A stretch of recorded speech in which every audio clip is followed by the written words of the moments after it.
Welcome to R5 TV news.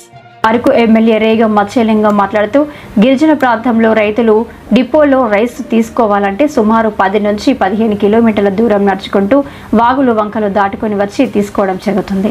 గత ప్రభుత్వ హయాంలో door to door rice dealer వాహనం ద్వారా ఇస్తున్నప్పుడు రైతులకు ఏ ఇబ్బంది లేకుండా ఉండేదని, కూటమి ప్రభుత్వం ఏర్పడిన తర్వాత రైస్ డీలర్ వాహనాన్ని రద్దు చేయడంతో ప్రజలు తీవ్ర ఇబ్బంది పడుతున్నారని ఆవేదన వ్యక్తం చేశారు.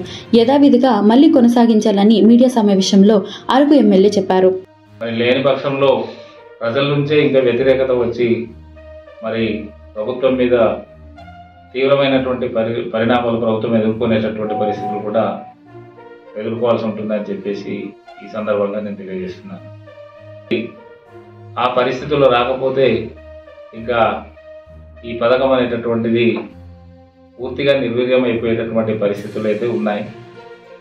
కాబట్టి ఇప్పటికైనా ప్రభుత్వం స్పందించి రేషన్ అనేటటువంటిది ఆ ప్రజల యొక్క ఇంటి వద్దకే చేర్చాలని చెప్పేసి అయితే మేము డిమాండ్ చేస్తున్నాం. పేదవాడు డిపోకు రావాలంటే కొన్ని ప్రాంతాల్లో వాగులు వంకలు దాటుకుంటూ రావాలి, అలాగే కొండ కోనలు నడుచుకుంటూ వెళ్లాల్సినటువంటి పరిస్థితి. వర్షాకాలం అయితే మరీ దారుణంగా ఉంటుంది. మరి ఈ కాలంలో మరి రేషన్ లేకపోతే, అలాగే వాళ్ళు ఏదో వివిధ పనుల్లో ఉండడం వల్ల కూడా రేషన్ తీసుకునేటటువంటి పరిస్థితులు కూడా ఉంటా ఉన్నాయి. ఇలాంటి పరిస్థితుల్ని చూసైనా కనీసం ప్రభుత్వం స్పందించి ఖచ్చితంగా ఏజెన్సీ ప్రాంతాల్లో ఉండేటటువంటి పేదలకి అందించాల్సినటువంటి రేషన్ని ఖచ్చితంగా వాళ్ళ ఇంటి వద్దకే గతంలో జగన్మోహన్ రెడ్డి గారి హయాంలో ఏ రకంగా అయితే ఇంటి వద్దకే రేషన్ ఇచ్చేవాళ్ళు, ఆ రకంగానే ఆ వాహనాల్ని మళ్ళీ పునరుద్ధరించి ఇంటి వద్దకే చేర్చాల్సినటువంటి అవసరం ఎంతైనా అని చెప్పేసి కోరుతున్నాం. Okay sir.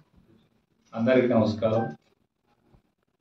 మరి ప్రస్తుతం ఏజెన్సీ ప్రాంతాల్లో వాగులు వంకలు నడుచుకుంటూ సుదీర్ఘ ప్రాంతాల నుంచి ప్రజలు పట్టణ ప్రాంతాలకు చేరుకునేటటువంటి పరిస్థితి. మరి ఇలాంటి పరిస్థితుల్లో ప్రభుత్వం ప్రజలకు ఇచ్చేటటువంటి సంక్షేమ పథకాల్లో ప్రధానమైనటువంటిది ఫ్రీ రేషన్. ఈ ఫ్రీ రేషన్ అనేటటువంటిది ఈ రోజు వరకు కూడా చాలా మంది గ్రామాల్లో ప్రజలకు అందినటువంటి దాఖలాలు లేవు. గతంలో జగన్ గారి ప్రభుత్వం హయాంలో ప్రతి ఇంటికి తీసుకువెళ్ళి ఇంటి వద్దనే రేషన్ ఇచ్చేటటువంటి పరిస్థితులు ఉండే.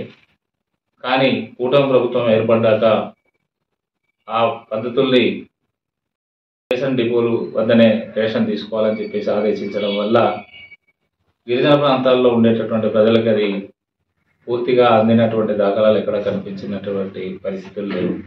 ఎందుకంటే ఇక్కడ భౌగోళిక పరంగా సుదూర ప్రాంతాల నుంచి ఒక డిపోకు చేరుకోవాలంటే సుమారు 5 కిలోమీటర్ల నుంచి 25 కిలోమీటర్లు వెళ్లాల్సినటువంటి పరిస్థితులు ఉన్నాయి.